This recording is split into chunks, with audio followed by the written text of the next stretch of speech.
Jonathan Felix sat back in the chair after affixing the final electrodes to his skull.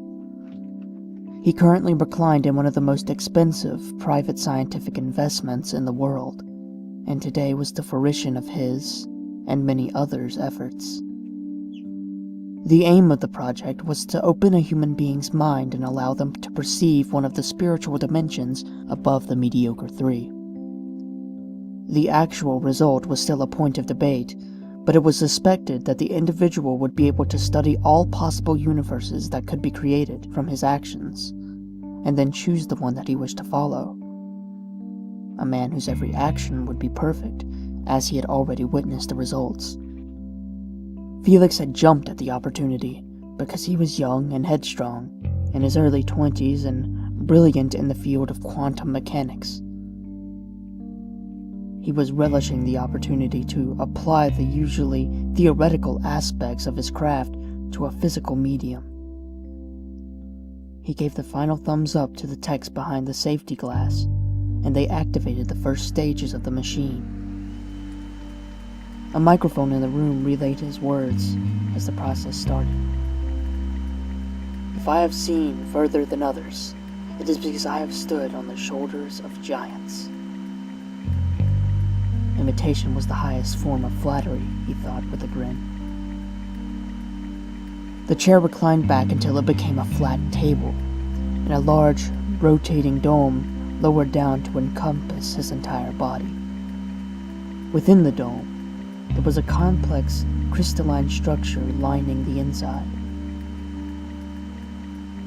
He focused on the crystals and noticed that they had started to morph, shifting in ways his mind just could not understand.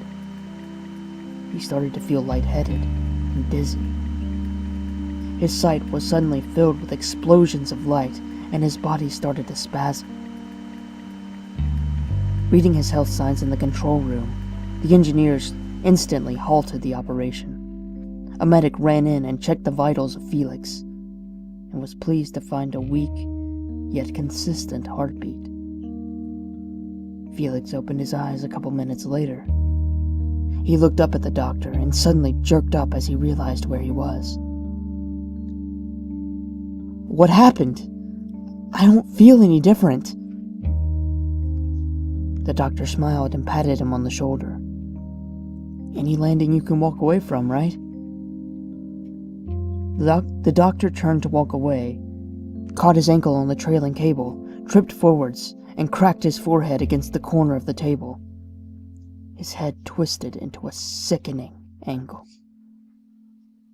Reset.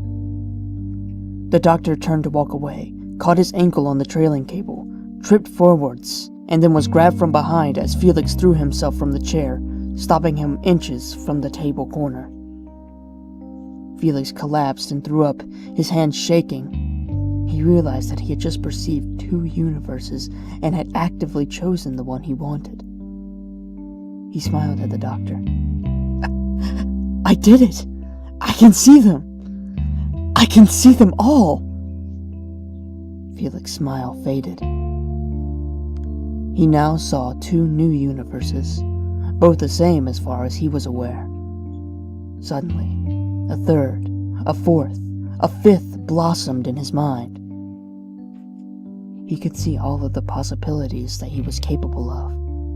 Some he didn't wish to see. His mind began to fracture. Felix grabbed the medic in an act of unnatural rage and plunged his thumbs into the poor attendant's eyes. Reset. Felix looked despairingly into the eyes of the medic and started to scream, refusing to stop even when the bubbles of blood foamed around the corners of his mouth. Reset. Felix grabbed the table leg forcefully and headbutted the corner, only achieving his goal, shattering his skull on the fourth strike. Reset. Felix sat on the floor, experiencing all the potential evil that he was physically capable of. His body shook as he was racked with sobs of horror. He grabbed the collar of the medic and drew them face to face. Too far. Too far. His eyes blurred for a moment. then started to turn yellow and shriveled. At the same moment, his hair changed to the purest white. Felix, in his final moments, became aware of a magnitude of universes bearing down on him, and he would have to live through every single one. His grip slipped, and his mind was lost to the abyss. Reset.